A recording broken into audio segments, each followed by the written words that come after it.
Hi everyone, it's Whitney with Spiral 16. In this week's video interview, we're going to avoid social media marketing and talk about social media and news gathering. We'll go to a local news organization, WDAF-TV Fox 4 in Kansas City, and talk to Megan Kelleher, one of the web producers for the station. This is a two-part interview, so if you have questions about where to find Megan, you can find them at the end of the second video or in the text of this blog.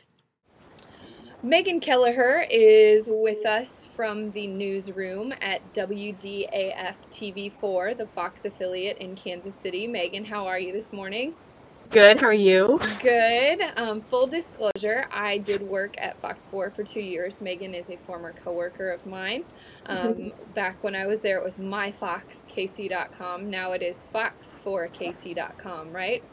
Yes, we did a little switcheroo and we got a brand new website, and it's so much easier to navigate, and we have so much more chances to put a whole bunch more different cool stuff up there, including social media stuff. So it's really cool that we have this new website to work with. All right, well, talk to me a little bit about what you do as a news producer on the web every day. What I do every day is I post the stories that our reporters do, as well as we write our own stories. If a press release comes down or if there's breaking news, we'll write those stories. We'll get photos and video from the field emailed into us. We add those. We send out breaking news emails. We monitor our blog site. I'm on every Monday and Thursdays to talk about what's cool on the web or what interesting things we have going on our website. We do all sorts of, fun stuff like 4th of July pages, as well as doing hard news, and we ingest video. We're editors. We're kind of the all-together, go-to, do-everything part of the newsroom. All right, well, you talked a little bit just now in your description about blogging, and that is starting to play a huge part in national news. We saw social media, especially with the stories coming out of Iran, blogging about the presidential election in 2008. We live blogged a lot of the election stuff that happened when I was there. Talk to me about how you try to incorporate blogging, user-generated content into what you do on the hard news side of things. I'd say that we use blogging most often in the weather department. Our weather team is really prolific bloggers. They do great stuff. They do not just text blogs, but they actually do video blogs. They do it all themselves. We don't have to do, the web team doesn't have to do anything. So it's really great that they're tech savvy enough to be able to do that. And so they post their weather blogs, and during severe weather, people are also writing their own blogs and sending in their own pictures and giving their own status reports from where they are in the metro, and in turn the meteorologist will mention those blog posts on air. So it's kind of like the Weather Watcher thing, only it's a lot more technical. You don't call us in, you just text it or you chat it to us or you add it as a comment on our blogs. And before we go any further, we're hearing a lot of noise in the background, and I'm sure I know what that is, but do you want to explain to everyone else what all of that feedback and talking is? Well, you could be hearing a variety of things. You could either be hearing the editing behind me. It sounds like maybe we're editing the something for Sean Edwards and Russ, the movie guys. No, probably Tower with the Stars, yeah. Probably Tower with the Stars happening over there, or the scanners. Our police scanners are probably getting all of the feedback and everything. You kind of forget that it's happening after a while. You're like, oh, what sounds are you hearing? I'm used to it. I'm used to it. I just didn't want to having non-flashbacks listening to all of it. All right. Well, so you do try to incorporate that into local news, and I think a huge opportunity for local news and social media is that social media is very community-driven, and I've seen recently that you guys have started using multiple Twitter accounts to share your content. Talk to me about your Twitter strategy, and tell me about, have you seen a traffic increase from using that stuff?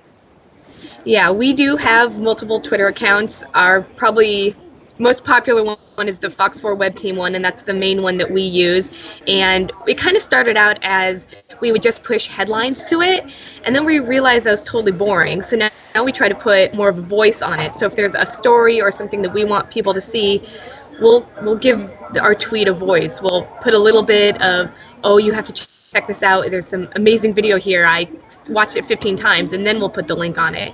And we also use Trim URL, which is a URL shortener that also gives us, tells us how many people have clicked on the link. And we've had a lot of success with putting links and photo galleries out there through Twitter and having people actually click on them and seeing that.